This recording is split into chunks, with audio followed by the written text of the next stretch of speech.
is so good to see all of you. Isn't it good to be in the same place together? Yay! Yesterday was such a fun day. You know, this room was full. For those of you who were able to attend, it was full of students who had received foundation scholarships, were matched with their donors at their tables. They got to meet their donors, and the donors got to meet them, and it was just a lot of fellowship and just a good feeling. And then we left there and went over to the auditorium for athletic orientation. All that orange and blue, all of the spirit was there, and it was just yesterday was a really fun day. But today is even more so, just because we get to be with each other and get off to a great start for what promises to be a wonderful fall semester. So thank you all for being here today. It is being live streamed for some people who needed to stay in their offices for different reasons. So we welcome those who are joining us via live stream as well. So we'll go ahead and get started. And let's see, Teresa, I told them I'm rusty, so I may hit a few blips here. I want to recognize the retirees. I think we have two that are with us today. Where's Bert McEntee? Bert is here with his lovely wife, Brenda. Bert retired during the COVID season, and we were not able to have a celebration. Who else do we have here with us? Another retiree? There you go, Kathy Coy was here. You also, we went over to your building and celebrated a little bit, but it's so good to see. What are you doing now that you're still working, aren't you? Yeah. But it's so good to have. Let's all give them a round of applause.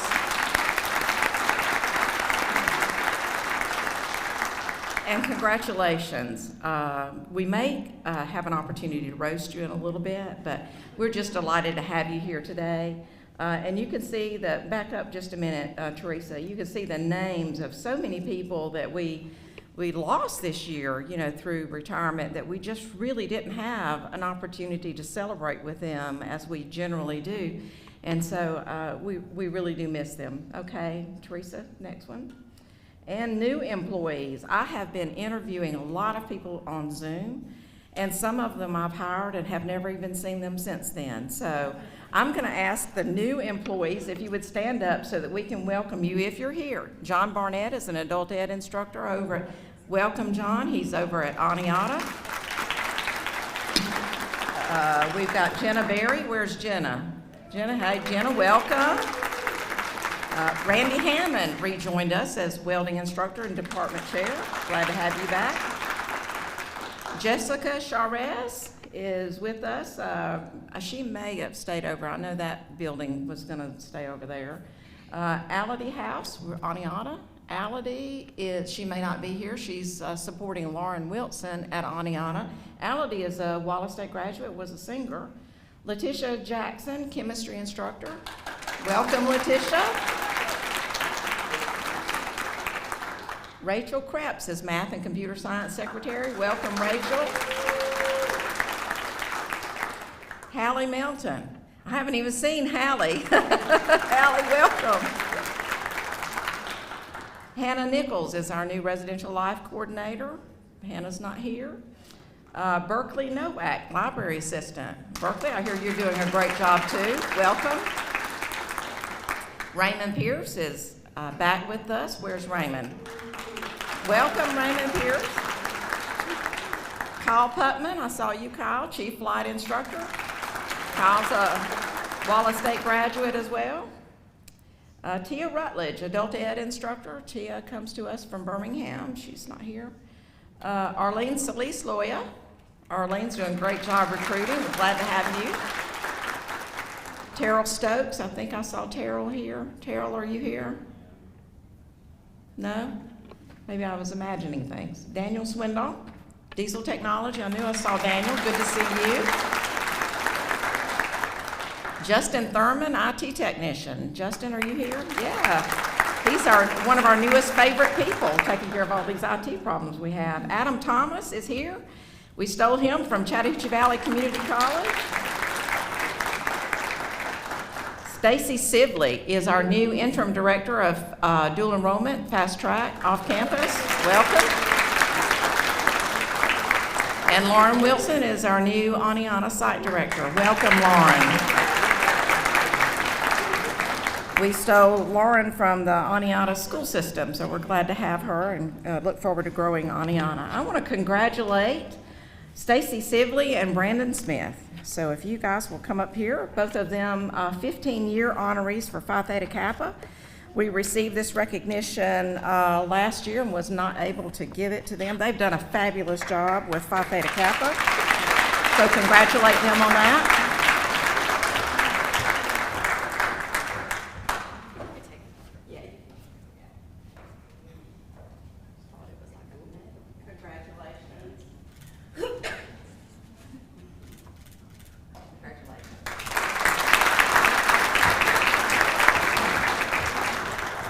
And Haley Nix is being recognized by Sigma Kappa Delta as a 5-year honoree. Haley? I knew you were here.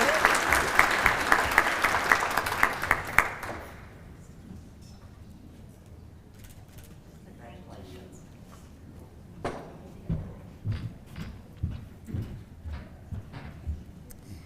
Okay, so I would invite Jim Malone and Kelly Rich forward to honor our master teacher recipients.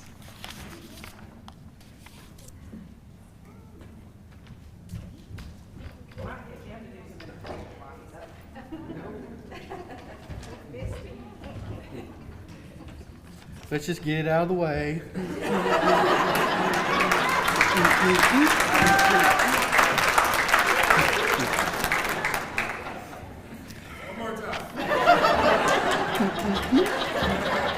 I call this the broken bicycle. All right, so welcome everyone to fall semester. It is good to see everyone. I'm representing Master Teacher this morning. For those of you who are new faculty, Master Teacher is a program that you will get to participate in after your first year of TLA. And in Master Teacher, our motto is teachers helping teachers. So we use that time to share innovations with one another, teaching innovations, minute motivators and best practices and things like that. So we meet usually twice a year, once in the fall semester and once in the spring. So you will be getting an email from me pretty soon about the dates for those. So last year we did not get to properly congratulate the completers for Master Teacher of our 2019 and 2020 group, and so this morning we're going to recognize them as well as our 2020-2021 completers. So our 2019-2020 participants that completed, Amy Bertram, and I think she told me she was going to be virtual this morning. Melissa Landers.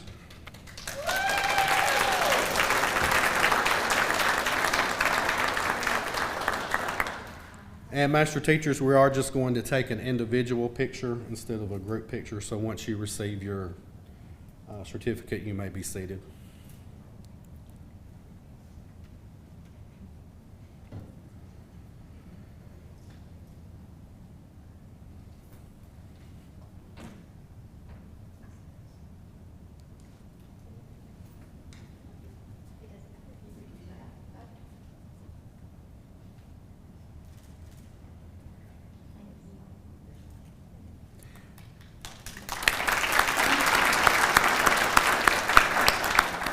Amy Moore.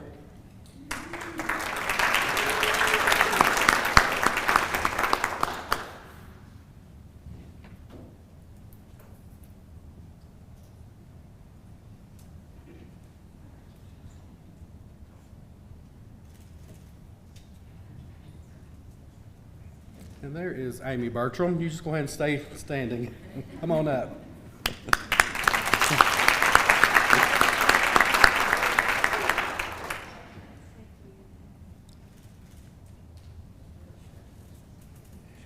And Lori Strain.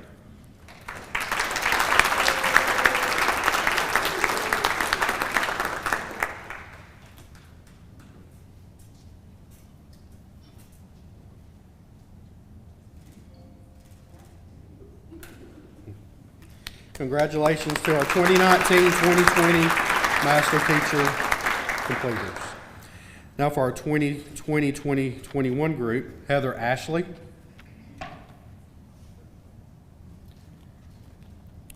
Andrew Ball, Chris Cleghorn,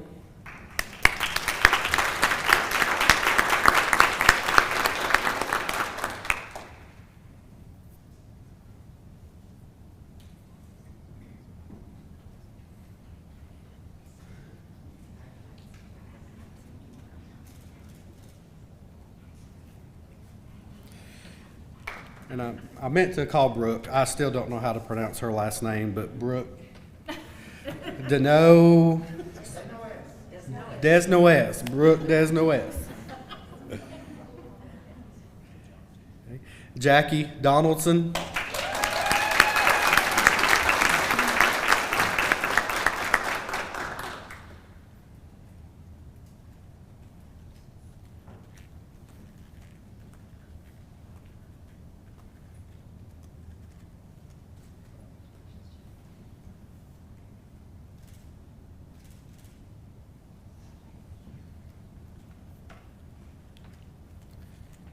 Casey Hackney.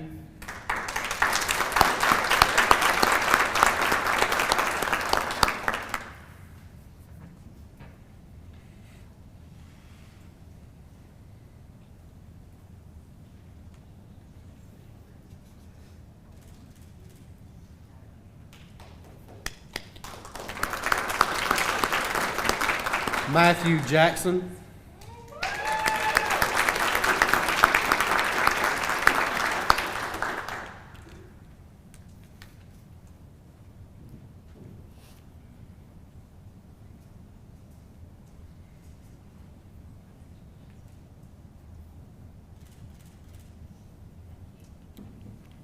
Ashley Lancaster.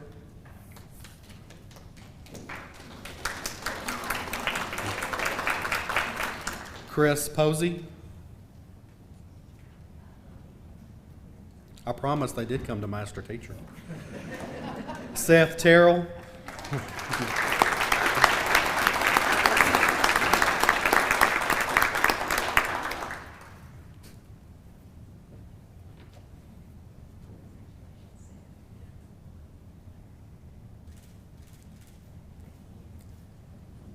And Tammy Whited.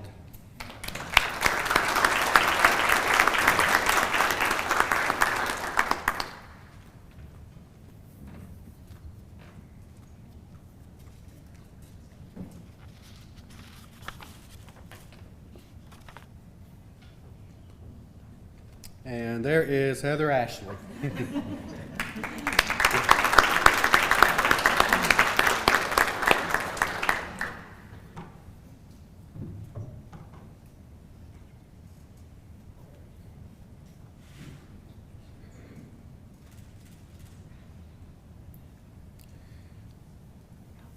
Anybody else sneak in? All right, congratulations once again to our 2020-2021 Master Teacher participants.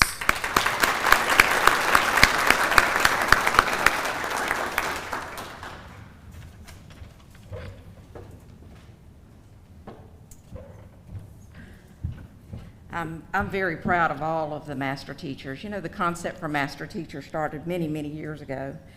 I've been in the system for 35, 36 years now, and I remember when that began, and I remember the faculty at that time talking about that a master teacher is always becoming, because you never are a master teacher, but you're always improving your craft, and I really do believe that. And I think that the Master Teacher Program and the Teaching and Learning Academy are really signature initiatives at Wallace State. I think it defines who we are as an institution, and I'm very proud of those programs. So I'd invite Haley Nix and Jeremy Wilt now to come forward to present the Teaching and Learning Academy recipients.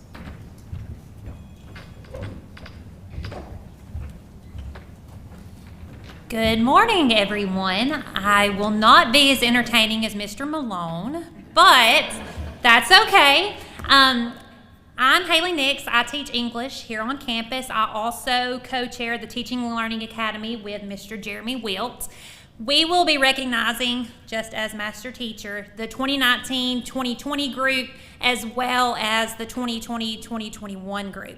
And I just want to say, of course, we are always very excited and just proud of our groups, but these two groups are exceptional and have faced so many challenges throughout the past 2 years. The first group, of course, the pandemic hit, and they were in the middle of their year, and they had to postpone capstone projects and do it the next year, but they continued on. They continued meeting even when we were virtual, and Miss Sally Warren was the chair at that time, and they just, no matter what obstacle they were faced with, they continued on. And then the 2020-2021 group, we all know last year was a challenging year as well, and we were able to meet every single month as we always do, and they persisted and continued on, and they just were a phenomenal group. So we are especially proud of these two groups in the way that they continue to persevere throughout all the obstacles. So first off, we will recognize the 2019-2020 group, and I hope I say all of their names correctly because technically they were not my group at the time. So first off, we have James Blizzard. Laura Brock, and please just come as master teacher did, have a picture made, and you can go ahead and sit back down.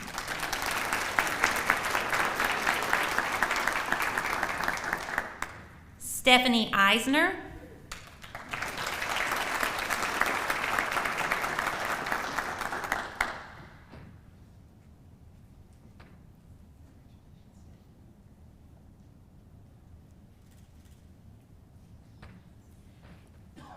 Jordan Flack, I believe she's virtual today. Jacob Humphrey.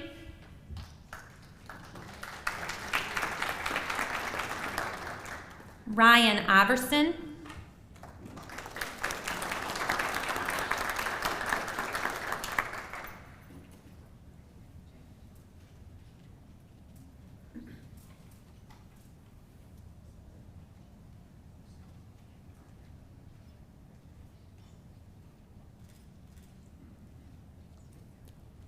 Travis Kress.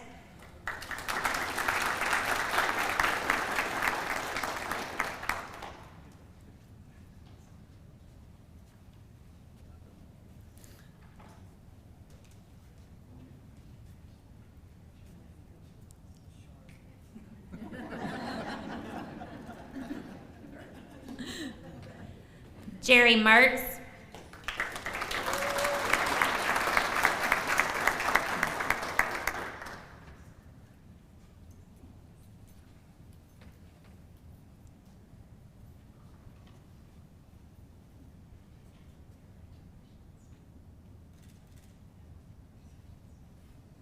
Brandy Parker, I believe she's virtual as well.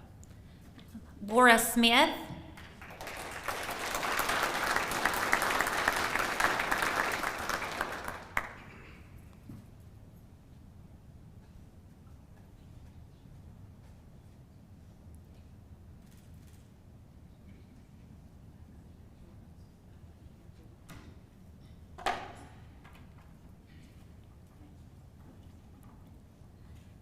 Amanda Tillman.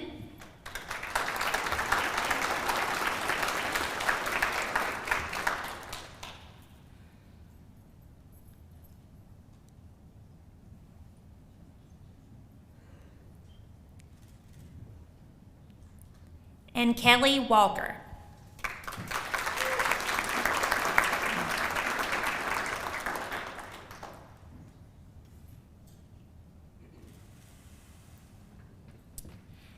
Okay, congratulations to that group of graduates.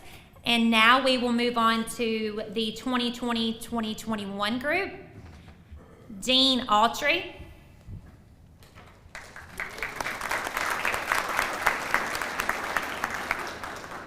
Ashley Ball, I believe she's virtual. Lori Blueball. I know you're here.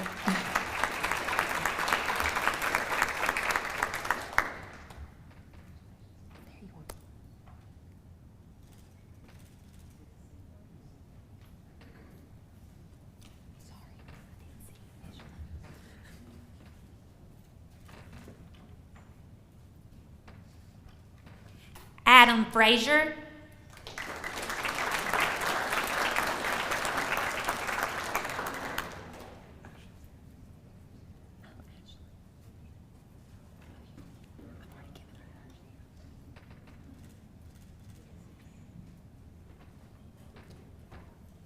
Rachel Gooch.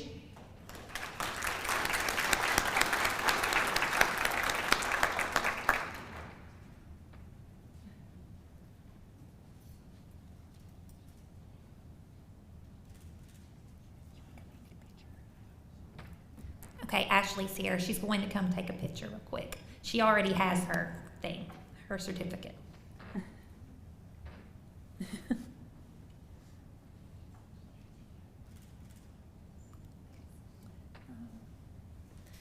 Amanda Hood.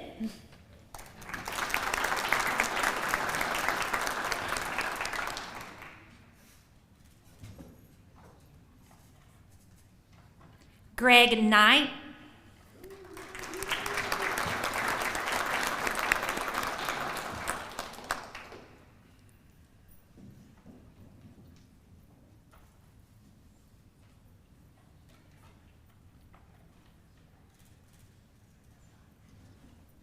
Greg Lawrence.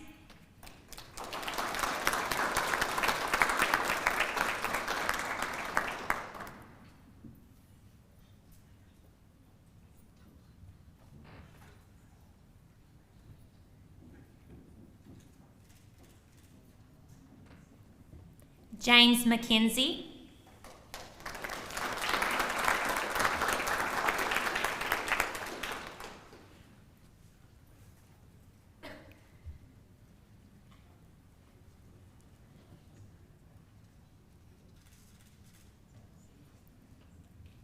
Rita Nicholas.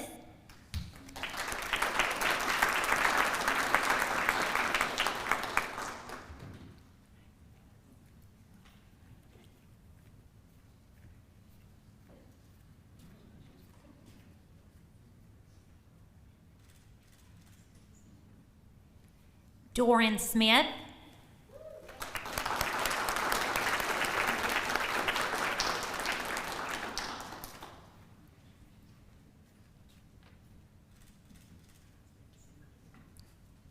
And Tabitha Tatum.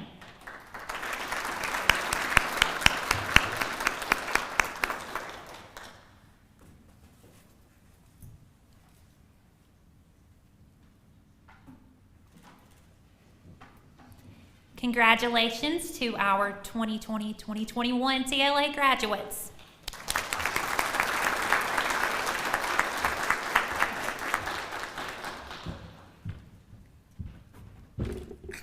If you all don't know, Haley Nix has the cutest little boys. They are just adorable. Okay, so now we'll welcome Brett Messersmith to come and help me hand out some money for Caught Doing Good. I like giving out money, don't you? Okay. Good morning, everyone. On behalf of the awards committee, it's my pleasure to recognize the individuals who were nominated and awarded this year. If you're not present and viewing via live stream, we'll make sure that you get your gift, and that as your name is called, please come forward and have your photo taken. And then we just ask you to have a seat back down. We're not going to take a group photo this year. The Caught Doing Good employee recognition is awarded to those nominated by other employees or sometimes students on campus. During the 2020-2021 year, if you were nominated, you were awarded a certificate, a Tervis tumbler filled with candy for your first win, and a note from the president, and a $25 gift. On the employee's second win, they were given a certificate, a Tervis tumbler handle to accompany the tumbler, and then candy filled with that. Those who were awarded it for a third time received a certificate and candy, And if you went more than that, then we may need to audit your department. For the 2020-2021 year, the following employees won for the first time and will today be presented with a $25 check. If I call your name, please come to the stage to claim your gift. So I'll begin with LaDonna Allen. I believe she's live streaming today. Jackie Arnold. Christy Barnett. Jamie Blackman.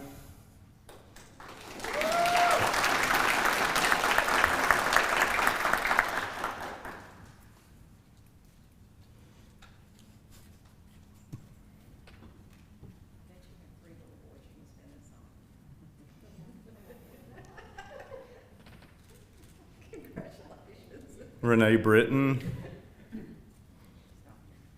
Jesse Cobb,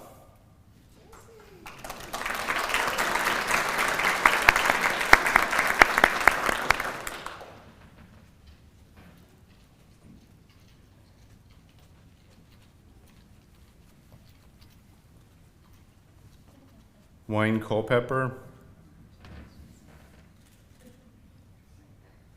Tiffany Doyle,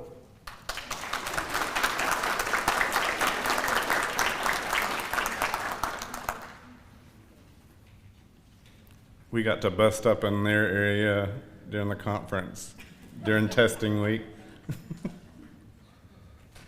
Tim Intrican,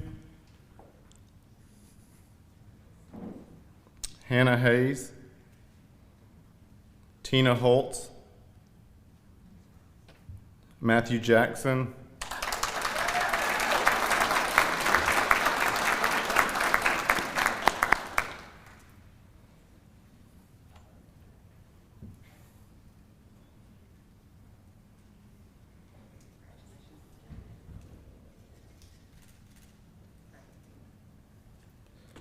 Kelly Krigbaum and Jamie Newman, I know they're live streaming today.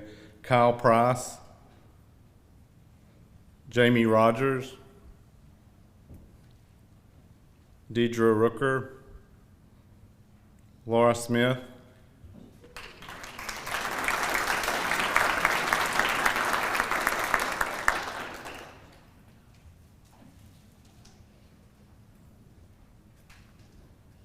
Mary Thornton,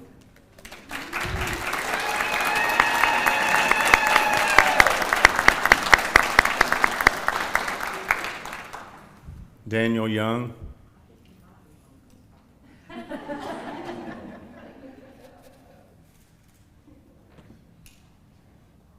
we also had 2 work study students that were nominated, Jaquan Brown from the tutoring lab and Tiffany Dowdy from the enrollment services lab.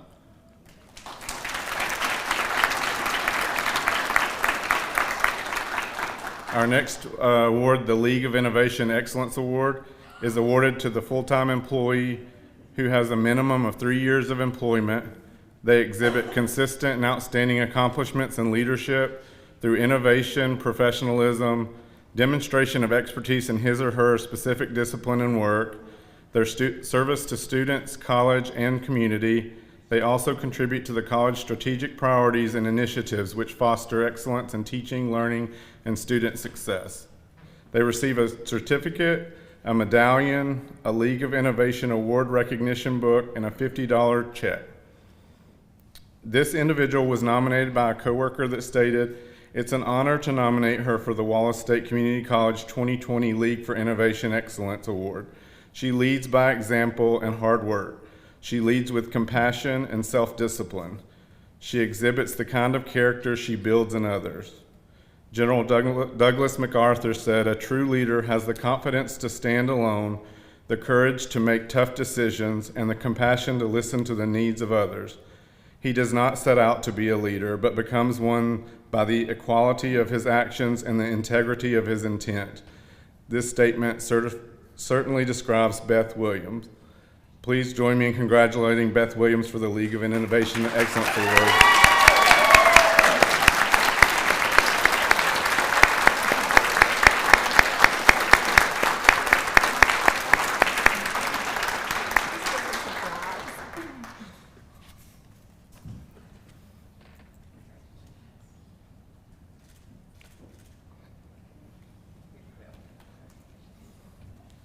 Our next recognition is the League for Innovation in Community Colleges Innovation of the Year Award.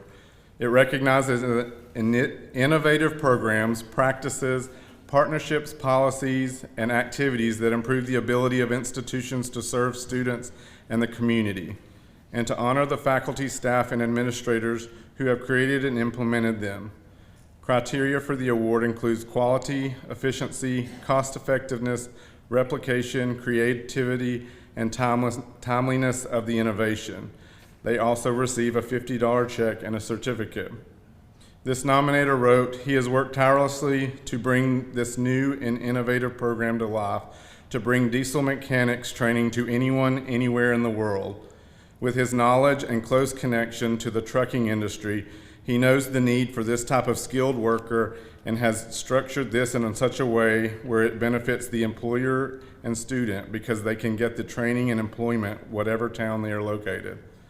Adding the virtual learning piece that is hands-on and the earn and learn component makes worthy of the Innovation of the Year Award." Please help me in congratulating Mr. Jeremy Smith for the Innovator of the Year Award.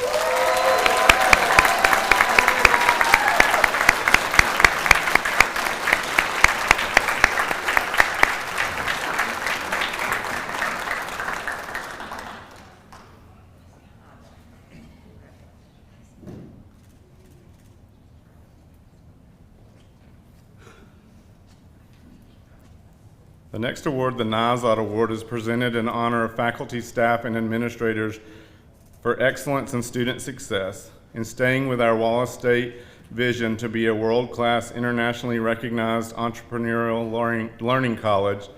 The NIZOT Award recognizes those employees that have a profound commitment to student success through innovation. The NIZOT Award recognizes an individual or teams that promote best practices, engaging and enhancing student success. This prestigious award is given in celebration for excellence in teaching, learning, and leadership through innovation. This award winner receives a medallion, a certificate, a NIZOT recognition book, and a $50 check. The nominator wrote, "She has been instrumental in the creation of apprenticeships for Wallace State. She has brought several companies in to sponsor students in several different programs. She's fostered and developed several business and industry relationships, creating jobs for Wallace State students. She goes above and beyond, meeting with members of these key industries. I have even been told by acquaintances with these industries just how hard she works. Wallace State is more recognizable as having desirable candidates for job positions because of her."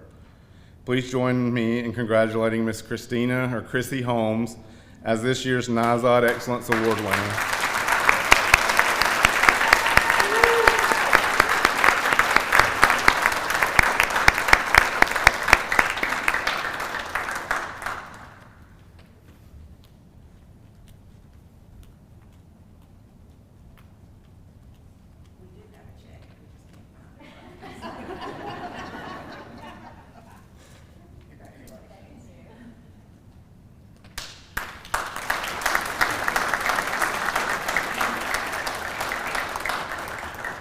Our final award for today is the Employee of the Year Award. The Employee of the Year receives a $500 check and will have their name added to the perpetual plaque in the lobby of the Bailey Center. The Employee of the Year is chosen from a pool of nominees submitted electronically by employees on campus and then presented to the cabinet by the awards committee. This year, the awards committee received the following nominations: Jennifer Dunkel, Sharon Harris, Babs Herforth, Matt Ingram, Brenda McCann, Jerry Merks, Susan Peak, Wes Rakestraw, Tanya Shearer, and Mary Thornton. In this nomination, the individual nominating stated, "Sometimes we fail to notice and properly appreciate the people who keep things running smoothly. Why? When things are running smoothly, we just enjoy the fact that things are going well. At Wallace State, this employee keeps our learning management system running smoothly. Having worked with her for 18 years, often in the same building, I have seen how much she does to troubleshoot Blackboard issues for students and instructors. We all know that we can submit a ticket to the help desk, but if there's a real emergency, faculty know what to do. We call her. If she doesn't have the answer, she will put forth the effort to find the answer. She is infinitely patient with faculty who ask lots of questions, or as is often the case with me, make requests about changes we would like to see made in the LMS itself. She maintains a sense of humor even when faced with technology crises, outages, and other glitches. Furthermore, she shows genuine concern and empathy for everyone with whom she comes in contact. Never has this person been more valuable to our campus than during recent COVID pandemic, when many instructors who weren't accustomed to remote teaching had to learn to navigate an online environment very quickly in order to serve students, and many students who hadn't expected to be online learners had to adapt to a course delivery experience they didn't plan to have. Quite simply put, there is only one of her, a fact that becomes evident if she goes on vacation or takes a much-deserved day off. And learning on our campus wouldn't be the same without her. Please join me in congratulating Miss Mary Thornton for Employee of the Year.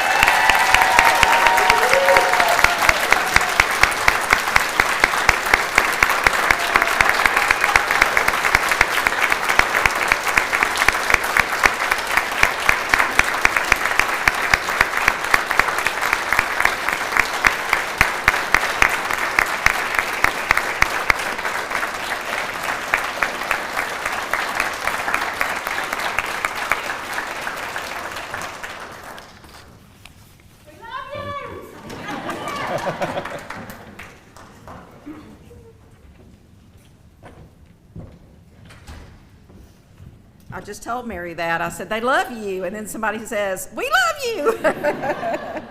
It's all true. Congratulations, Mary, and congratulations to all of the other honorees. Because of what you do, you make Wallace State great, and I am very appreciative and grateful for all of you. Is Ms. Becky Goff here? Becky is with United Way, and United Way is one of our choice partners that we support, so Becky will come forward and give us an update on United Way. Come forward, Becky. Wow, it's so good to see people in person, even behind a mask. So thank you so much, Dr. Klowitz, for having us today. And I love seeing so many familiar faces and friends. You are United Way. United Way belongs to you, the community. So it is an honor and privilege to be here today to come and thank you and to congratulate you. You know, I'm proud to live in a community where the #1 community college exists and the largest one. It's very proud to be part of that. And how you truly model generosity as an employer and as contributors, and the number of scholarships that you provide to students, you know, creating the door to opportunity. I love that theme. And that's what you do. And I don't know if you know this or not, but you do provide a door to opportunity through your United Way gift. Last year alone, employees at Wallace State contributed $7,300 to help support local nonprofits here in our community. In addition to that, over the last 5 years, $46,000 have been donated by your employees. So that's a tremendous door to opportunity. And it's made possible because you do make a difference here in our community through your gifts. I did want to tell you that like what you do here to transform lives and open opportunities, United Way affords that same opportunity for people who are less fortunate, who do have some struggles here in our community. Our mission is to empower the community. United Way belongs to me, it belongs to you, it belongs to all of us here in this room, businesses, employers, and we do give back to our community through payroll deduction here through United Way. United Way is the easiest way to help the most people in our community. We focus our efforts in 3 areas, and I think they align with what you focus in your areas as well: health, education, and financial stability, creating opportunities so that our community can succeed, people can get jobs, they give back. From time to time, they have emergency situations where they do need a little bit of help. And that's what you do when you give through United Way. You afford them that opportunity to get services through United Way. Many of the nonprofits that we work with, there are 17 here in the community that we partner with. They're legends. They've been here for a long time. They're established, they're credible, and they work with us. They share their successes with us and the outputs and all that they do. I don't know if you know this or not, but I'm sure you've heard of Coleman Caring for Kids. They serve 500 families a month. And did you know that when you give $1 a week that you help to provide 364 pounds of food? That's a lot of food through $1 a week. 4-H has 2,000 students enrolled in clubs throughout our community, and also Girl Scouts. There's a troop in every school, so a great investment for our kids. 157 people had house fires this year. We certainly didn't plan on that. We didn't plan on COVID. We didn't plan on a lot of things. But our agencies have stepped up and provided those resources to help people. We partner with victim services. Did you know that 51 of them, we think of that also being adults or people in situations, but 51 of the people that they helped this year were children. And when you give $1 through United Way, if you just ran over to Victim Services and donated $1 or something like that, it would just be $1. But when you donate $1 through United Way, it turns into $5. It's a multiplying effect that we all can get on board with through grants and foundational gifts and federal and state programming. So I am so thankful to have Pepper Hoover, who serves on our board of directors. She's been involved for many years. I'm holding on as long as I can. And I see Susan Clopeland here in the front. I mean, if I went across the room, there are, I saw Ryan on the way in, Dr. Quayle. There's been so many of you who have participated through United Way, through your giving, through serving on boards, through helping us decide where the donations go, participating in volunteer activities. You may even serve on a board or volunteer at a local organization that we fund. So you know how important United Way is to our community. We've been here for 42 years. And throughout the years, there's hundreds of you who've impacted. And every year in our community, 20,000 people get help through United Way. That's 1 out of 5. So chances are you know somebody, or you may have, in fact, benefited from a United Way funded agency. In closing, I want to share 2 short stories with you that illustrate your donation and the impact that it has had just in the last few weeks. About 2-3 days ago, a woman walked into our office. We had just finished Designer Bag Bingo. I know a few of you came to that event. It was our annual fundraiser, a lot of fun.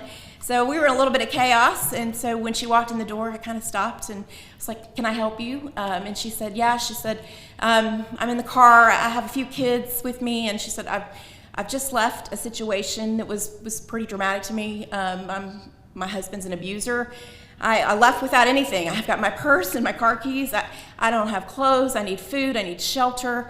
My kids need to get back to school. But we don't have school supply. I mean, she was in a desperate situation, and I had to pause and think, oh my gosh, I didn't expect this today. I didn't really know, where she came from. And so we sat down and talked for a few minutes, and we were able to connect her with Victim Services. And she's talking to a counselor and getting help and getting hope. She'll get food and shelter and clothing, and we were very thankful to be able to have that partnership so that she has a place to go, and she's walked through that door of opportunity where she can change her life now and get the help and services that she needs.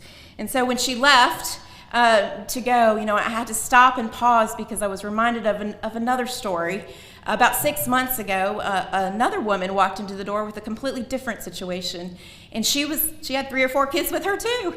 And she said, "Hey, I'd like to speak if you have a few minutes with you. I need to share my story with you." And I said, "Absolutely." And we sat down to talk, and she said, when I was a young girl, my mom was single, and we had to leave a situation that was difficult. We often lived in our car. We didn't have food. We didn't know where we were going to sleep, what we were going to do. And she said, "I got help through an agency here in this community, and I've never forgotten it." She said, "And I want my children to know that. I want them to know that it's important to give back." She said, I'm stable. I have a great husband. We work. We both have jobs. We contribute to the community. And my life was changed by a benefit that, you may not have known unless I came to tell you about that. So her life was changed, and she was modeling that to her children as well, so that they knew the importance of maybe just even giving back a little bit. So I want to share those stories with you because when I mention 20,000 people, it's just 20,000 people, but every single one of those people is somebody here in our community. They're your daughter, your son, your neighbor, an elderly shut-in who gets a hot meal. It's all of us, really. And spending a few dollars, 4 quarters, maybe to donate to help change a life makes a big difference, and especially when we do it all together. So I wish I could spend more time with you. It sounds like it's going to be a great day, but I do thank you for the opportunity. I thank all of you who contribute on a regular basis and who have for 20 years probably, or 30. We appreciate that for sure. We have put out some brochures around the table that talk a little bit more about what we do, the specifics, that talk about our support during COVID. We did a lot of things. I could talk another 30 minutes on that, but I know you got things to do. So please read that. Most importantly, there's a pledge form in there. If you would consider as little as $1 pay period, makes a huge difference, especially when we all do it together. There's a QR code. I'm trying to learn technology. Congratulations to the technology person I had to learn too this year. But there is a QR code you can scan and go ahead and fill that in on a PDF fillable form. I see you'd be smiling out there, teaching me a few things. But please consider a gift. We'll also be out of the tables. We do our donor reward card every year for people who give back, so you'll be able to get those. Come by and see us if you're a regular donor. We'll be happy to give you those. And our t-shirts will be in a few weeks, so we'll be happy to pass those out too. So thank you so much, and I'm honored and privileged to be amongst you today. So have a great day and a good school year. Thank you.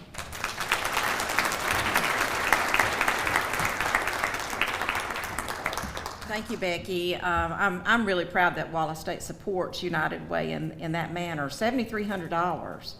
I think, Pepper, you remind me, but I think years ago a record was like $4,800 if I remember right. So $7,300 is magnificent. So thank you to all of you who support United Way. I can attest to having served, and I know Pepper and others as well, at the deliberation that you go through each year to make those awards to the agencies that make those requests, and that you really pay attention to the outcomes associated with that investment. So thank you for serving. Okay, let's see. Where's my agenda? I can't function without an agenda. Where did it go? Who took my agenda? No, I've got that. I just need the agenda so I know what's next. I'm a thief. Are you a thief? I just want your attention. I apologize. I know. Somebody has to keep me on task here. Okay, so now we get a pulse update from Dr. Ball, Dr. Buckaloo, Mr. Hardman, and Ms. Sutherland. So come forward, everybody.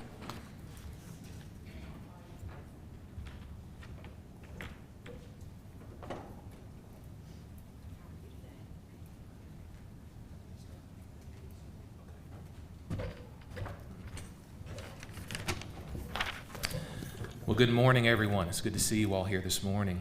We're excited to announce and give you a brief update and overview of our Pulse Conference that will be taking place this semester on Tuesday and Wednesday, October 5th and 6th, both here on the Hanceville campus as well as at Aniana.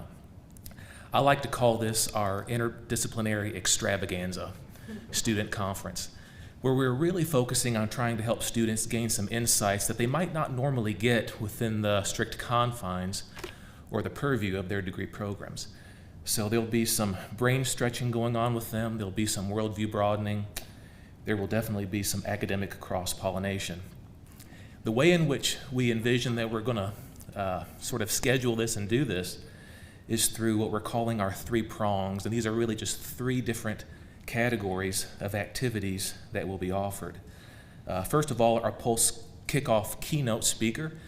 That particular keynote will take place on Tuesday morning at 8 a.m., and I'll talk a little bit more about that here in a few minutes. We'll also offer several Pulse workshops. You may remember those from a couple years ago. There's some fun ones involved with that as well, and several different Pulse Serve projects. So throughout these prongs, students will have access to meta-major-based training, professional skills development, personal growth opportunities, and service learning experiences. Now, one of the things that we're doing differently this year than we did in 2019 is that we are not only having a main keynote speaker speak, but each separate division of our college will be hosting a keynote within that division. So the health division will have a keynote, as well as the technical division, as well as the academic division. So let me tell you a little bit about what the academic division then will be offering in this program. On Tuesday, we will have Felicia Stewart, who is the Senior Director of Advocacy and Community Engagement at the Women's Fund of Greater Birmingham. So she'll be speaking there. And within the academic division, we'll also be offering workshops on some fun stuff like copyright rules, because none of us have ever copied and pasted something, right, that we shouldn't have. We've never done that. As well as navigating the path to secondary education, the crime scene house tour. I'm really excited about that one. Comic book culture and influence. I think there's a little philosophy in there somewhere. And civil controversial conversations. So we're looking forward to that. Regarding our kickoff speaker, this year we will be having Brittany Wagner come and speak to our students. Now, Brittany Wagner is known for her, I guess I could say her starring role in the 2016 Netflix documentary, Last Chance U, which documents the time she served at a community college in Mississippi, where she was known for her tenaciousness as a student advisor in helping students succeed that maybe on paper didn't seem like they had a chance, hence Last Chance U. Now she works through her company called 10,000 Pencils out of Birmingham, helping to coach students, administrators, faculty, staff, all over the country to think about ways in which to help students succeed. So we are very excited that she'll be coming and speaking to us then. And hopefully I can see the slides so the balloons maybe won't be in the way. As Dr. Ball mentioned, we will have Pulse workshops.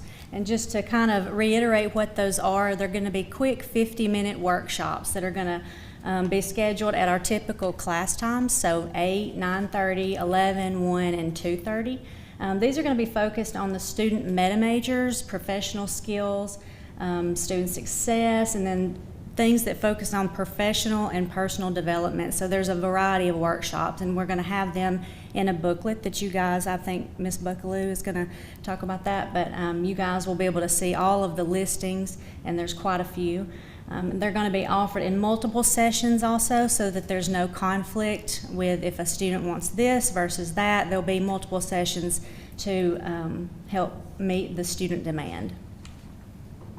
As far as our Pulse Serve projects go, as Dr. Ball mentioned, we have the keynote, we have workshops, and we have Pulse Serve projects. And there's going to be a variety of these, and this allows faculty and students to help serve others while offering opportunities for that professional and personal development that we're seeking for the students. These are going to be designed to offer numerous benefits, and which include enhancing cultural awareness, also offering satisfaction, because when we do things that are good, we feel good about it, right? When we help others, and we're going to we see a lot of that as students don't expect to, but then they feel so great afterwards, and it really is a great way to personally develop. And the Health Sciences keynote speaker. We're excited that Dr. Evan Cohn is going to be coming. He is going to present on when a doctor becomes a patient, and that is going to be on his experience as a patient as he suffered an intracranial hemorrhage, and then also the recovery that was weeks long after that. It's a very good presentation. Mr. Jim Malone actually got in touch with him for us, and he was a radiologist out in Dallas, Texas. And that will be on Wednesday, October 6th at 9:30 in the Betty Leith Haynes Theater. And then we also have a few of the workshop samples that are health science specific. The interdisciplinary simulation is going to take place in the Sim Center. And then we have 3, there may be a few more, but we've got 3 up here that are informational sessions for students that are interested in specific programs. So we've got a PTA program information session, as well as ultrasound and x-ray. And some of this will be facilitated by faculty, but we're also going to have students on a panel that's going to be able to provide information from a student's perspective to these incoming students. Move where you can see the slides. Yeah. put on my specs here where I can read properly. All right, so requirements for students, pulse blocks for our full-time students. If they're enrolled in 12 credit hours or more, on campus or online, they will choose 2 blocks from the following options, the following 3 blocks. So 1 block is equal to 2 pulse workshops, the 50-minute workshops. 1 block is equal to working on a SERV project, and 1 block is attending Brittany Wagner, the keynote speaker. So an example for a full-time student would be to go and attend Brittany Wagner's keynote address, come over to engineering technology and learn about the pathways and careers that is in that field, and then go over and say, attend the workshop, What's in Your Toolbox, and that's specific on the importance of credentials that I think Mr. Randy Hammond is scheduled to do. So that would be an example of what a full-time student would do. Part-time students, these students that are enrolled in fewer than 12 hours on campus or online, and they would choose 2 blocks from the following options. 1 block again is a 1 pulse workshop instead of 2 for the full-time. 1 block is also working on a SERV project, and again, 1 block is attending the keynote address. So an example of that, again, would be to get your 2 blocks as a part-time student, go see Miss Brittany Wagner, and maybe you go visit Ryan and learn how to do small appliance repair and work in that workshop with him. I need a neat little flip thing like you got, Dr. Katie. Online learning options. Students who are enrolled exclusively in distant learning courses will be able to view the kickoff speaker via live stream. If they're exclusively in distance learning courses, we'll follow the same block requirements. They have to meet the same requirements as students enrolled on campus. And the courses will be as students enrolled on campus courses, and they will be able to complete the requirements through recorded and our live stream offerings. My wife was a student here at Wallace the last time we had the Pulse event. She completed all of her Pulse requirements by watching recordings and things online after the fact at night. To speak a little bit about the Applied Technology Division, our keynote speaker will be Mr. Dale Greer. He's the Economic Development Director at Coleman, Alabama. He also works with Region 1 Workforce Development.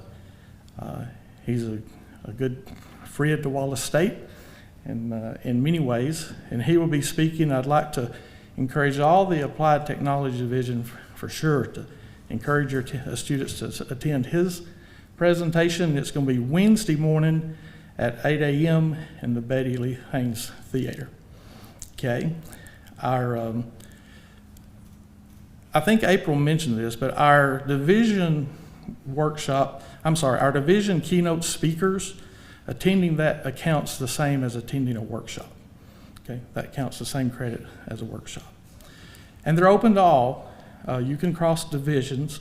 You know, if you're in Gen Ed and you want to come to Applied Technologies, that's fine as well. Our workshop options, I would say, they're very diverse with a lot of skill training, and a lot of the programs are presenting the career opportunities and paths that they have. Okay, and I think some of our highlights that we have in the Applied Technologies Division that seems to get a lot of talk is a rain barrel. How to rain barrel with Travis Kress. It also catches some eyes. I've had a question about long hair design, but I think the one that has garnered the most attention of all and concluded with is fun with chocolate over in Coleman. So.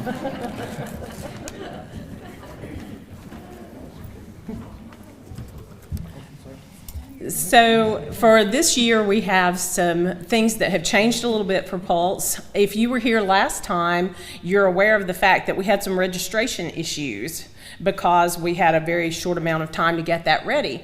So this year, some people have worked really hard.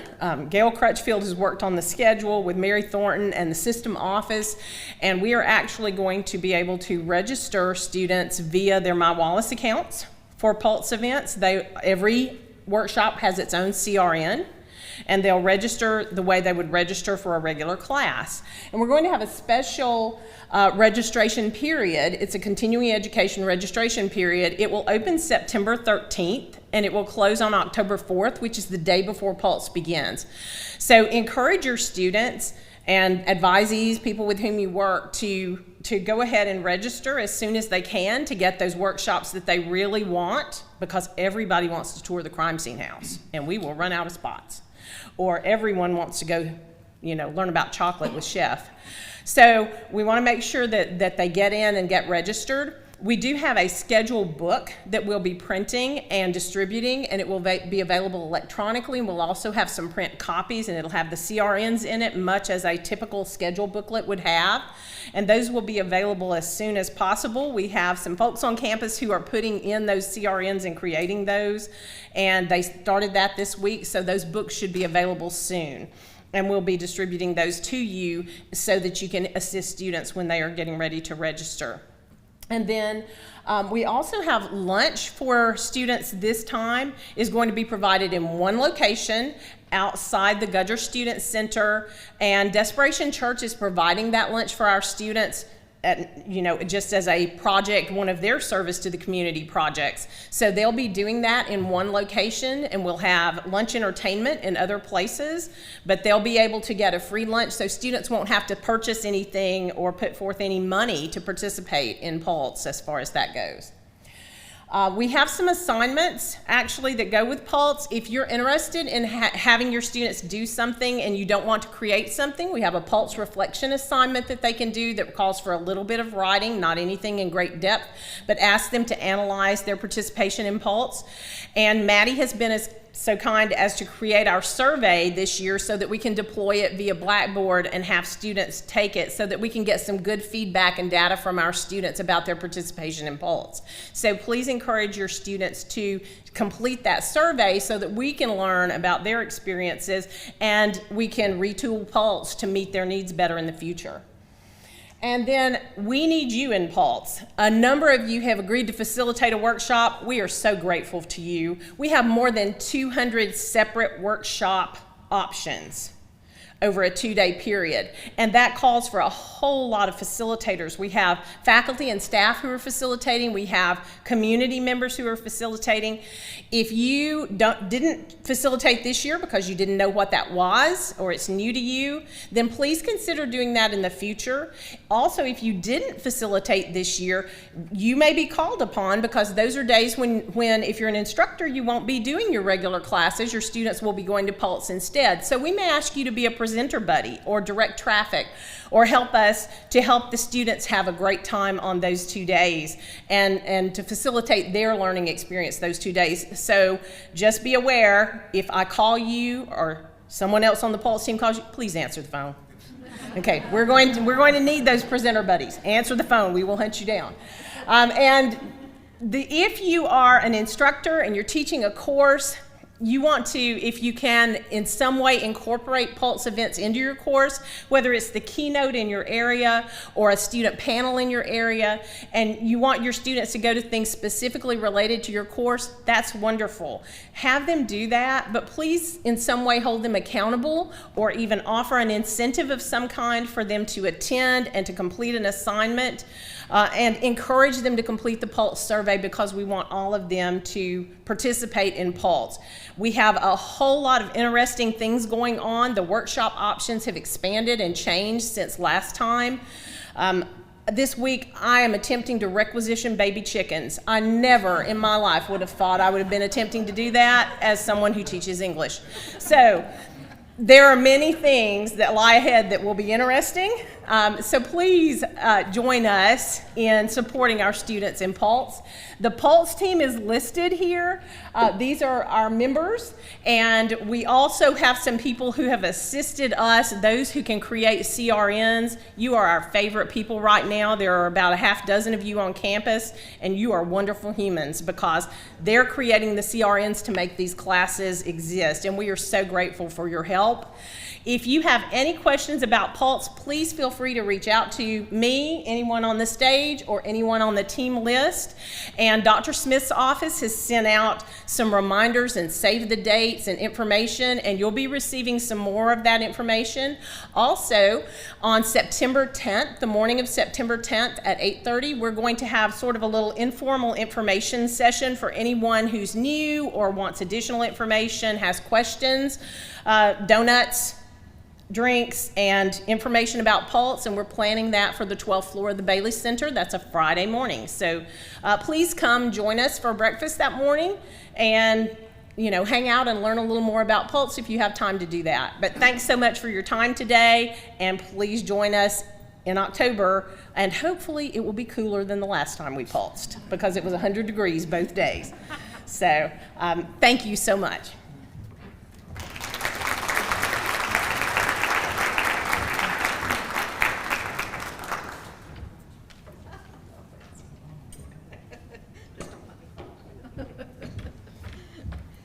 Thank you to the Pulse Committee. I'm really excited about what is in store for our students and as well as the facilitators. I do believe that this is another signature initiative of Wallace State Community College. It's distinct and different from anything that any other college that I'm aware of is doing. Okay, we have our speaker next, Ms. Liz Huntley. And I'm not sure if she's here yet. I haven't seen her, but she's due to start at 9:45. So all of you take a quick break and let's come back at 9:45. I promise you, you will enjoy hearing her speak.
accomplished litigation attorney and a dedicated child advocate, author, and lecturer. She practices law at Lightfoot, Franklin & White, LLC in Birmingham, Alabama. She's the recipient of many professional honors and awards, including membership in the National Black Lawyers Top 100 organization and selected by Super Lawyers as a 2019 Mid-South Super Lawyer. Liz is the president and co-founder of the Hope Institute, which is an organization in Alabama that helps schools build a culture of character for their students. Liz is a leader in the movement to expand access to high-quality pre-K to all 4-year-olds in Alabama and has received several state and national awards for her work for children. She was recently named a 2020 Momentum Top 5 Women of Impact in Alabama. Liz is also a Birmingham Law Foundation Fellow and an Alabama Law Foundation Fellow. Liz serves on multiple civic boards, commissions, and task forces throughout Alabama and regularly speaks to groups throughout the country, often referencing her own journey as described in her published memoir titled More Than a Bird. She serves her local community as a board member for the Chilton County Industrial Development Authority and the Chilton County Children's Policy Council. Liz earned her law degree from the University of Alabama School of Law, where she now serves on the Law School Foundation Board of Governors. She received her undergraduate degree from Auburn University, where she is now a member of the Auburn University Board of Trustees. War Eagle Liz. Liz and her husband, Tony, live in Clanton, Alabama, with their 3 children. I believe, Liz, that your daughter is SGA president at Auburn University now, correct? She graduated. Yes, and she was also a member of YLDP. I've had the privilege of hearing Liz speak several times, and we welcome you to Wallace State Community College, Liz Huntley.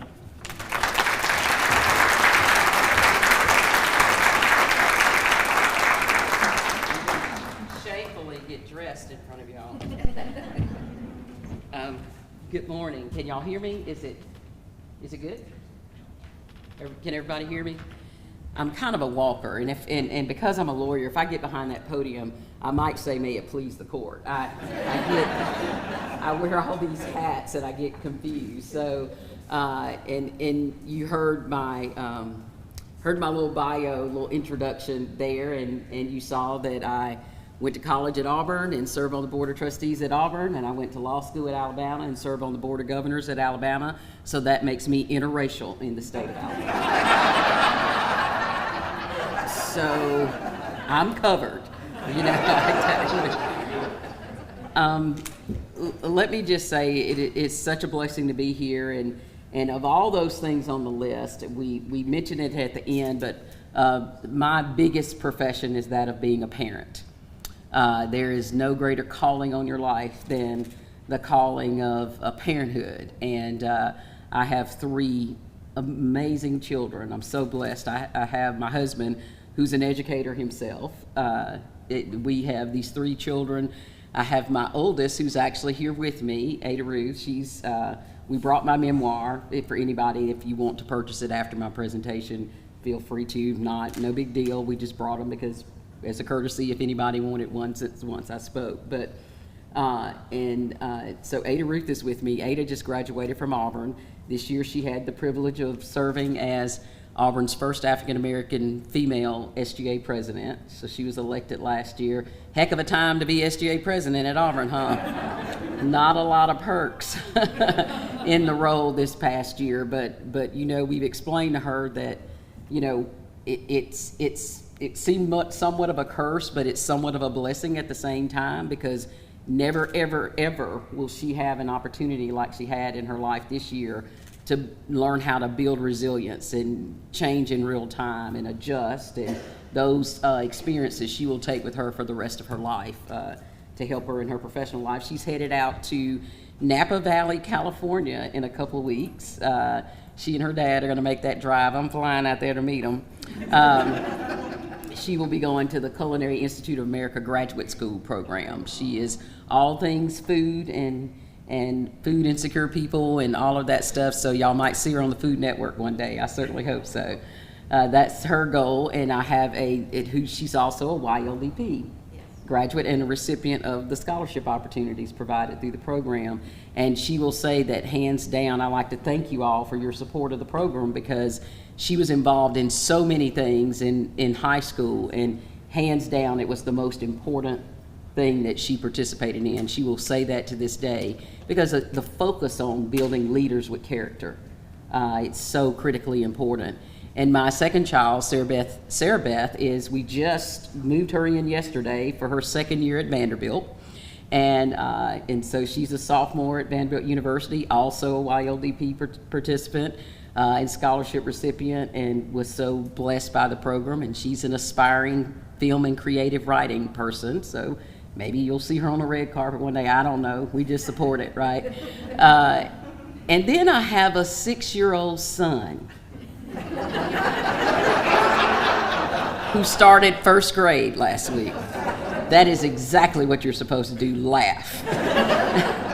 Because that wasn't in our plan. But apparently it was in God's plan. So we have our 6-year-old AJ. We have no clue what he's aspiring to be, and as his parents at our age, we're just there. And we hope he turns out okay. But you know, it's interesting because, of course, you could have picked me up off the floor 6 years ago when I found out I was pregnant with these older children, and thought, what in the world? What are we gonna do? You know, and but God always knows what you need, even when you don't, right? I mean, a lot of circumstances, and that's a little bit about what I want to talk about this morning. You know, a lot of circumstances that happen, we don't know the why. But eventually it reveals itself in due time, and it always does. And of course I do know the why with AJ, because he's a special kid, and it's like he completes the family, and we can't imagine life without him. And let me just say this, I will mention God in my presentation. I am not speaking on behalf of your college. I am speaking on behalf of Liz Huntley, and as a lawyer, I know the little distinction there. And as long as I'm just telling my truth and my version of my story, then it's legal. So we're covered. But it's really difficult for me, if you want to hear my story and my testimony, for me to separate the two. Me and God are kind of a package deal. And so I can't speak without referencing him. With all due respect to anybody's beliefs or their own interests and their own thoughts about that. But I was asked to come and share my story and share some words that I hope will encourage you as you're beginning yet another rocky year, to say the least, right? I mean, we thought we would be at a different place this year, and yet we're all sitting in here with masks again, and in this situation, and I'm not going to speak to that one way or the other, the politics of it and all of this. This is what I do know. I do know that you guys are educators. And as educators, y'all are going to figure it out. You always do. Quite frankly, I wish our country was run by educators, and we might be in a different place, because you guys know how to adjust in real time. You know how to make things work. You know how to figure it out. You know how to think outside of the box and get creative with few resources and a little bit of support. You guys know how to do that because you're educators, and thank God for you. And I want to thank God for you in this respect too, because I've been, you know, popping around. I was in Arkansas last week speaking at these back to school events for K through 12 teachers, and now at this time of the month I speak at higher ed back to school events. And I just want to say thank you as frontline workers. Y'all are really, to me, the unsung heroes of this pandemic, truly. Because at the end of the day, people still have to be educated. People still have to progress through whatever their educational track is for their future, whether it's K through 12 or higher ed. And so to find a way to be able to keep people on their path of their life, because this is real, right? This isn't just a matter of, am I going to get to go to my favorite restaurant or not? Or will I watch church online versus going in person? This is really, really important, and especially for community college, because of the very nature of what it is that you all do that involves such a hands-on type of application for the delivery of the education that you're providing your students. So it is so critical and important that you guys find a way, and you always do. But I believe that you do because of this. There are only 2 institutions, only 2, on the face of this earth whose sole purpose, the only reason they exist, is to invest in the lives of human beings. They exist for no other reason. The first is the church. That's the only reason the church exists. Whether you're a believer or not, this institution exists so that it can pour into the lives of shaping human beings. That's why it exists. And the other institution is the school. The only reason a school exists is to pour into the lives and shape human beings. We get so caught up and I'm on that side of things. I serve on task force where we dig deep into policy. We look at budgets. We look at the latest, greatest, thing that's out there that's helping us do this better or improve that. But at the end of the day, I want today to try to remind you guys about the real reason. The real reason is to pour into the lives of human beings, to shape human beings. I was sharing that a few years ago, I had the opportunity to speak at the, I don't know what you call it, Convocation or whatever, with your students at the beginning of the year. And I got a flavor for the type of students that you all engage with every year, because several of them came up to me after my presentation and they shared their stories with me, and some cried on their shoulders. And so they come to you guys from a myriad of stories behind their eyes as they're trying to find and evolve into the adults they want to be. And for some, even older adults that are trying to evolve into a new chapter of their life to provide a better quality of life. But at the end of the day, it's all about finding this sense of purpose, finding this sense of why am I here, and where's my passion? How does my passion connect to the world in a way where I'm a productive citizen? I mean, that's the end of the day. And you guys do that. It's like superhero magic that you're able to do that. And I can tell you just from myself, I mean, without education, there's no way I'd be standing here today. I mean, because God used education to save my life. And I literally mean save my life. And I want to share the story behind my eyes with you to remind you, and some of you, as I'm saying this, will think about some of your own students that cross your path, and to remind you guys of the importance and the value that you have to our society, particularly to those people that you touch on a daily basis and their world. Because they come with so many stories behind their eyes. My story was probably a little harsher than most, because I was born into a home where my parents were drug dealers. I mean, my mom and dad were drug dealers. I was born in Huntsville, Alabama. For those of y'all familiar with the Huntsville area, I was born into the Butler Terrace housing projects there that are still standing to this day. And in that home with my drug dealing parents who weren't married, had this strained relationship, there were 5 of us, 5 kids, and we had 4 different daddies. And my mom had given birth to us from age 16 to 21. You do the math. So by all accounts, it was a very dysfunctional situation. But what was interesting to me is, as I look back on that time, even though I was in that home with all of that going on, I was this happy-go-lucky little kid, because it's kind of the theory of Maslow's hierarchy of needs, right? I mean, I had food, I had shelter, I had clothing, I had, my siblings were there. I didn't know they had 4 different daddies. I didn't care. They were just my siblings. I loved them. Nobody was hurting me. I was safe, even though there were all these people coming and going that I didn't even know in my house all the time. And there were bags of stuff all over the counter, and all just all kind of stuff that I didn't understand as a child, because I believe that God had cloaked me what he does with so many children, that cloak of oblivion, right? They're oblivious to all of this madness that's going on around them, and they're able to just be innocent children. But whenever you have that level of dysfunction, it can't sustain itself forever, right? And my parents were no exception, because I don't know about y'all, I don't know any drug dealers that are retiring with their 401k. I mean, it doesn't work that way. Eventually, something's gonna happen, right? And my parents were no exception. So when I was 5, my dad got busted for dealing drugs and he went to prison. And while he was in prison, my mom was trying to hold down the drug business herself, but she broke the cardinal rule of drug dealing. She started to use their product, heroin, and she became a heroin addict.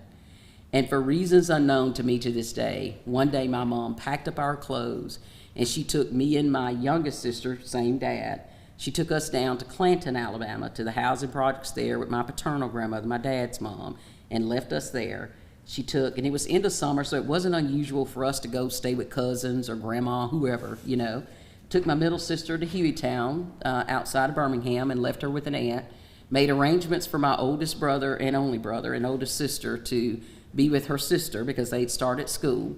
She went back to that housing project and she took out a gun and she committed suicide. So now I do know I'm in dysfunction. And I learned about it in such a harsh way because I didn't have grown folks that would sit down with me and help me work through my grief and help me understand and process what was going on. No, I understand what was going on by hearing grown folks talk. And I overheard grown folks saying things like, what was she thinking getting strung out on those drugs and stringing these 5 children across the state for everybody to have to take care of? And then they're sorry daddy, he's in and out of jail, blah, blah, blah, blah, blah. Well, when you hear that, what do you start to think? I mean, you're 5 years old, you're relying on grown folks to take care of you.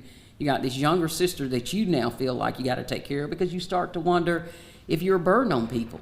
Like, do people want us? Our parents obviously didn't, in your mind. That's how you're thinking as a kid. And it's tough. So there I was in this situation where my mom's committed suicide, my dad's in and out of jail. I'm actually, believe it or not, experiencing poverty for the first time, food insecurity, because my parents were drug dealers. So there was always stuff at the house. I never remember wanting anything. But in my grandmother, this hardworking woman who earned an honest living, who was an amazing woman because she had left a violent marriage in the late 60s, you know, and was raising the last 3 young adult children from her 8 children that she left that violent marriage with. And so she was struggling, you know, trying to make ends meet. Now she's got these 2 additional mouths to feed. And I remember, you know, government assistance for food at that time for food insecure people. It was not an EBT card where you went to the store like everybody else. Food assistance was food assistance. You went to the county health department at the beginning of the month and you stood in line and you got blocks of cheese and bags of flour and sugar and that kind of thing, these staples to help you stretch your food to make ends meet from month to month. So now I'm standing in line for food. All this stuff is going on. I'm separated from my siblings for the first time. And if all of that wasn't enough, within a month of me moving into that house with my grandmother, one of her young adult sons started to sexually abuse me on a regular basis. So there I was, as dark as it gets. It doesn't get any darker than that. It really doesn't. And so when I say that God used education to save my life, I mean it. And I'm going to tell you guys how. I mean, the advocacy and the presence of a school, no matter what stage it is, for a person who needs hope, who doesn't have the support system to guide and help them get where they need to go. We know the data with community colleges. I did my homework. That there are lots of kids that come to you with those kind of stories behind their eyes, that this becomes the option that makes sense for them, where they're trying to find their place. It is no different than the scared little 5-year-old girl Liz, who was trying to figure out how to function on this place called Earth in the midst of all of that accompanied the story behind my eyes.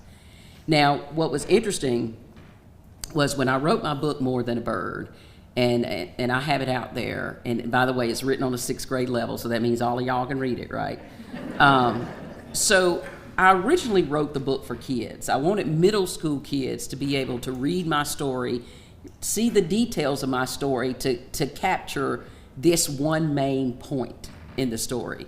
and that is, as long as you have access to school systems, you have hope for a better quality of life. Because in school systems, whether it's preschool, in my case to law school or community college or wherever, there are always advocates. There are always people that are going to care about you, that are going to help you. You guys are not just here because you're here. And whether you believe it's a calling from God or just your purpose in a non-secular kind of way, you're here because whatever role you play, and the reason you were hired to be a part of this institution is because there's an affinity you have to help people. And in your case, young people in working in a higher ed, in a community college setting. And so it is a unique calling. It's a ministry to me. Now, let me tell you how it worked for me, because I actually went back and I interviewed several ladies when I wrote this book, More Than a Bird. And I wanted to know, what was I like when all of that happened, when I moved in with my grandmother and my mother committed suicide. And this is how she described me. She said, "Oh, baby, it was so sad." She said, "You were just pitiful. You were all slumped over. When you walked, you wouldn't make eye contact with people. You mumbled when you talked. We used to have to tell you to speak up and get you to look us in the eye, and you just went into this shell." She said, "But baby, after a while, you just snapped out of it."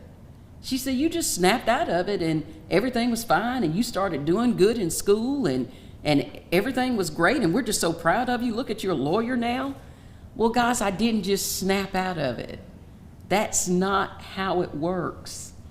It is power and intervention of advocates that help people push through challenging times to get to the other side of what I call success, not in money and stature and titles, but in the ability to be able to take care of yourself and your family. That's simple.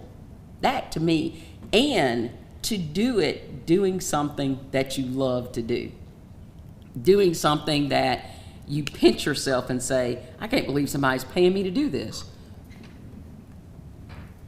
And that's what I love about the model of a community college, is that it is specifically that. You know, you go to a higher ed institution and it's kind of all over the place, right?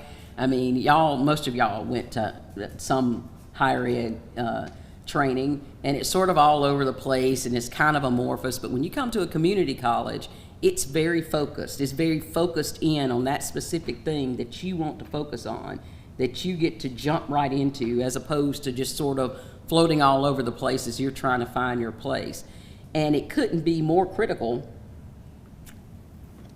for your audience of students, because they've got to figure it out.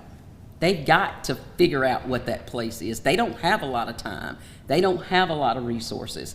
They've got to do it so they can figure out where that place is. So it's so critical. So let me tell you how powerful nurturing environments, opportunity can be.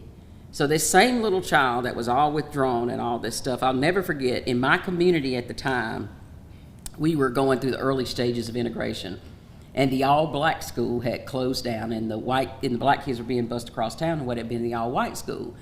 And so there were some ladies in our community, people just like y'all, that you see an issue and you want to find a solution for it, that said, "You know what? We need to make sure our kids are ready to go to school when they go across town." Is anybody in here working early childhood education in that space? And maybe they're on the thing, because I know y'all offer it. So that said, "You know what? We want to make sure our kids are ready to go to school." So they went and they got a community action grant, and they opened a preschool. They partnered with the Union Baptist Church in our community, and they used their fellowship hall, and they hired some of the teachers that had lost their jobs in integration, that couldn't find employment, and they opened up this preschool. I mean, it's kind of enterprising, right? Like, they just went and pieced all these things together, and they opened up this preschool. And so you have to know my grandma to know that I was going to go to this preschool. I mean, there were just 4 things about her that she never said, but we just understood, right? Number 1, church every Sunday. Door open, we were there. Number 2, you mind your elders. Y'all, I am sure that DHR would have had my grandma arrested if they knew how she made us 9 iotas. She was old school. Number 3, you were clean. Now, let me tell you something. We may have lived in the housing projects, but you could have eaten off our floor. She had this saying, she said, clean does not cost a dime. Anybody can be clean. And number 4, she believed in an education. My grandmother felt like education was kind of the great equalizer, right? The great opportunity, the great place of hope, because of it giving you the tools that you're going to need to be able to have a better quality life like she was not able to have. And so she heard about this school, and I was of age to go. And she's like, Elizabeth, you're going to that school. Well, yes, ma'am. Now, I remember walking down to that school like it was yesterday. I do. Just like some of your kids that are going to walk onto this campus this month. And I remember being scared. I remember not knowing what people were going to think about me. I remember not, it was a small town. People knew everybody's business. Just embarrassed about my situation. I hadn't told anybody about the sexual abuse at the time, but I felt like people just knew. That's how children that are sexually abused feel. You feel like you just got this stamp on your forehead and folks know what's going on in your home. And I'll never forget, I get down to the school, and there's a man at the door, and I call him Mr. Willie. I don't remember his actual name, but he was a deacon at the church who was retired, who had volunteered, and knowing those ladies probably voluntold, that he was going to stand there and make sure the kids got safely across the intersection at the school. So these are the things I want y'all to think about or take away as you leave my presentation this morning. The things that you do every day that have nothing to do with your systemic curriculum and all of that, that interaction that you have with your students, especially in a moment where everybody is in crisis. This pandemic has not discriminated. It has affected you whether you're white, black, rich, poor, wherever. It has affected all of us in some negative sort of way. And so when your kids present themselves, the way that you respond, or adults or whoever, your students, the way that you respond is everything. You have a unique opportunity to play this role that will help guide them through this challenging time. So I get up to the door, and Mr. Willie's there, and he looks at me and he says, well, hello, young lady, welcome. Now, you guys do that kind of stuff all the time. You see your students, they come into the class. Some of y'all are more animated than others. Some of y'all go off the chain, and doing things that you do to make your classes stimulating and inviting. And I see somebody pointing at somebody back there and off the chainer back there. But you're doing these things. And Mr. Willie did that, but let me tell you from behind the eyes of a student. When that interaction is like that, it is like therapy, especially for the kids, the students that you service, that are finding their place. And this seems to be the place of opportunity for them to do it. And so I remember it kind of broke the ice because this guy was so pleasant and he welcomed me there. Now, you guys already got it covered with the infrastructure because this is an amazing, incredibly beautiful campus. Y'all are so blessed to work at a facility like this. And so I kind of, that broke the ice. Well, I walk on into the school. I don't know what to do. I'm standing at the landing of the stairs, just like I saw some of y'all's kids over at Bailey Center when I went to the wrong building, that were kind of wandering around aimlessly because they're trying to figure it out. And I was standing at the landing of the stairs, and I looked around the room, and I kind of smiled because the room was so beautiful to me. Now, I was a kid who was in cinder block walls and concrete floors and dirt for grass in my housing project house. And now all of a sudden I'm in this beautiful building that these teachers had transformed into this wonderland, because y'all know how elementary teachers do. They can take $25 and a pack of construction paper and turn a room into Disney World. I have no idea how they do it, but they can. It's magic. And so I look around this room and I kind of smile, thinking I'm gonna get to be here all day, like some of your students. the opportunities of being here all day. Just blessed to be here. Don't ever forget that. And then those teachers came up to me and they put their arm around me and said, "Come on in here, baby." And I almost cried.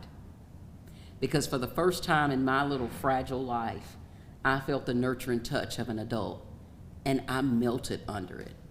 Because in the home I was in, no different than your students, regardless of the age, when you're in a home where every time you hear your name, it's in the form of, excuse me, I'm sorry, I have a little allergy stuff today. It's in the form of a command. Every time I heard my name, it was, because my grandmother, tough taskmaster, had to get stuff done. In a situation where some of your kids work jobs, you know, so they've got tough bosses and they're trying to be everywhere they need to be and do everything they need to do. And so I heard my name at home of, "Lisbeth, clean up the kitchen. Lisbeth, go to bed. Lisbeth, go outside. Lisbeth, do this. Lisbeth, do that." Then I get in this preschool, and now all of a sudden I'm hearing my name in a positive way. And you don't have to be a 5-year-old child to want to receive that, right? I'm hearing, "Elizabeth, great job. Elizabeth, I knew you could do it. Elizabeth, you got this." So I'm hearing all these affirmations, and I liked it. And I learned real quick that if you do really smart stuff, like this academic worksheet stuff and stuff they wanted you to do, they would really love on you. And if you did really, really smart stuff, they would give you prizes and stuff that you could take home. So I thought, well, this is a good gig, right? All I got to do is all this academic worksheet stuff, and they would love on me and give me prizes. Well, I did so much academic worksheet stuff that I ended up being valedictorian in my kindergarten class. And I wasn't even trying to be valedictorian in my kindergarten class. I really wasn't. All I was doing was responding to the love from those educators, period. To the love and the entreatment from Mr. Willie when we got there every morning, to the love and entreatment from the ladies that provided the meal for us every day, because they even let me put sugar in my grits, y'all. Now that was the bomb. I mean, but just the nurturing, loving environment was powerful. And it was so powerful that I walked into that kindergarten with my head hung, barely making eye contact with people, and I walked out with a valedictorian medallion around my neck. Now, let me tell you why that's so important. It's so important not just because of me getting this great academic foundation, but it's important because of the resilience that was built in me, which is, there's no greater place of building resilience than in higher ed, whether it's community college or college, because you are setting the stage for the rest of their life, how they're going to function in their professional worlds and all of those types of things. And so they were building resilience for me starting school and making sure that I had the tools that I was going to need to be able to navigate when I got out there in the world. And they did it in this loving, nurturing way.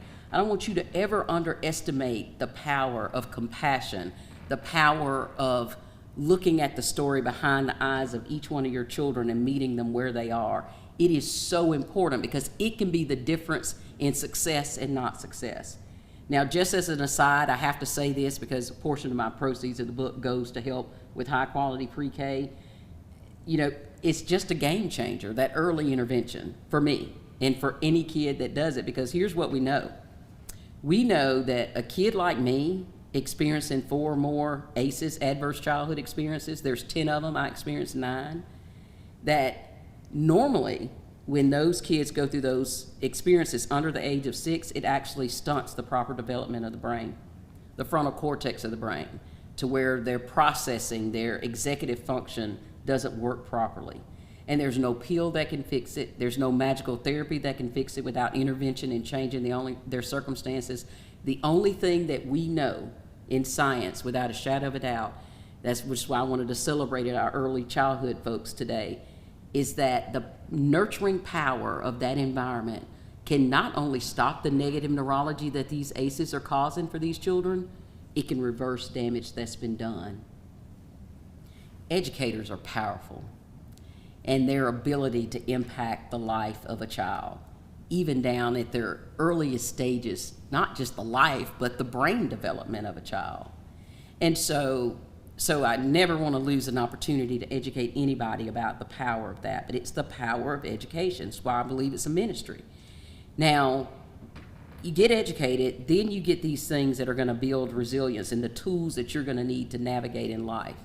So I get up and I'm going to first grade. Now imagine your kids coming to school today, or your kids that you've taught now going out to their first job and they're getting started, and you got to know what to do. You got to have a foundation, something to draw from. So I get up that morning and I eat my little breakfast and I get my little clothes on, and my grandmother looks at me and says, "Elizabeth, I want you to go over to that school and I want you to tell the teacher to put an X everywhere I need to sign on the paperwork, send it home, and I'll send it back tomorrow." So it dawned on me, my grandma is about to send me to this school by myself, in the middle of integration, at 6 years old, getting on a bus that held our neighborhood was so small, everybody from first grade to 12th grade rode the same bus. Y'all, I was terrified, but I was more scared of my grandma, so I got my butt on that bus to go across town. You got to pick who you're going to battle with, right? So I get on the bus, and I'm nervous because there's these older kids on the bus, just like your kids are nervous, whether it's first day of job or first day of school here, not knowing what to expect. And I get on the bus, and my bus driver was Mr. Jerry Fulford. Mr. Fulford was also a teacher and a coach. And I get on the bus, and he looks at me and he says, "Now you sit right back here, right up here by me." Now, he didn't have to do that. His job was to just drive the route, right? But that's what you people do. I'm trying to get you to see the little things that you do that are, y'all just do because they're second nature, that are really the most powerful things you do, well and above and beyond the curriculums that you teach or involved in. And so I sat back there and I looked around, there were a bunch of other little kids there. Well, he was trying to make sure we were safe, where he could keep an eye on us, all of that stuff. But from behind the eyes of the student, it was just therapeutic. Y'all gonna hear that term a lot. It was like therapeutic, because when people are in heightened emotional state situations because of nerves, anxiety, whatever the issue may be, you release cortisol in the body. Bad stuff, bad things. But when you have a positive experience, it helps buffer you from the negative effects of all of that that's going on. It's magic. So it kind of calmed me down. I sit on the bus. Well, I get to the school. I have no clue what to do. Like some of your students, no clue what to do. And I walked in the door, and I looked on the wall, and I saw first grade. And I thought to myself, well, I'm going to first grade. I must be in the right place. Well, how did I know it said first grade? I didn't have any learning going on in my home. The reason I knew it said first grade was because of those teachers at that kindergarten school. I was school ready. They had given me tools that was going to support my resilience. Resilience doesn't just come. Yes, there are children and people that are naturally more resilient than others, but your resilience grows, and it grows and strengthens from your experiences. When you overcome one thing, it gives you the strength to try the next thing. It's like a building process, building blocks. And so I thought, well, I'm going to the first grade, so I stood there a little longer, where there were all these people coming in with their children, and there were all these sheets of paper on the wall, and they would scroll up and down the list and find their child's name. And I thought, well, I'm going to the first grade. My name's got to be up there. So I got on my tippy toes, and I scrolled up and down the list until I saw my name. I saw what room I was supposed to go into, and I headed that way. Well, how did I know how to read and spell my name? How did I know what a room number was? How did I know how to navigate from room to room? Because of those teachers at that kindergarten school, I was school ready. That resilience had built. I had tools that I could build on. So I go on into the room where I'm supposed to go. Now, when I got in there, I sat in the front center desk. And I sat in the front center desk because the ladies at the preschool told me, don't nothing good happen in the back of the classroom. When you get your butt over there, you better sit in the front desk. So I did. Now, y'all go back in time with me, if you will, and I want y'all to think about this when your students, especially your your first year students come into the class and they're sitting there just sort of anxious, not really knowing what to expect. This isn't high school anymore. You know, this is different, and, you know, what do I do? How do I adjust? And the adults that are coming to you to further their education that have been out of pocket from school for so long, it's just, you don't know what to do. You don't know, there's anxiety there, right? So I'm sitting there, and there's like chaos going on for me, because this is first grade. And it doesn't matter if you're white, black, rich, or poor. There's anxiety everywhere, right? It's first grade, first time in school, didn't have kindergarten back then. And chaos is going on. There's Philip in the corner, and he was crying. And I know Philip to this day, he's still crying. There was Christy Foshi, who didn't want to let go of her doll. You know, everybody has their own little anxieties, right? There was that teacher that was that was being bombarded by some parent who thought their kid was the only one in the class, taking up all her time. So you had all of this drama going on, and there I was just sitting there, I guess, waiting on class to start. Well, eventually, the teacher caught me out the corner of her eye, and she started to walk towards me. Now, when she did, I have a little bit of a silly 6-year-old confession to make. This lady is walking towards me, and she's got this beautiful black silk hair, these pretty colored eyes, and this beautiful smile. And y'all, to me, she looked just like Wonder Woman. I am not kidding, y'all. She looked like Wonder Woman. This is a little bit of older crowd. Y'all remember in the 70s when the Wonder Woman show was on TV? And it was Linda Carter, like Miss Universe. And so as a victim child, I watched it on TV all the time. And I thought one day Wonder Woman was going to come with the gold cuffs and the rope and save me from the bad people, and we'd fly off in the invisible plane. I mean, that was the deal, right?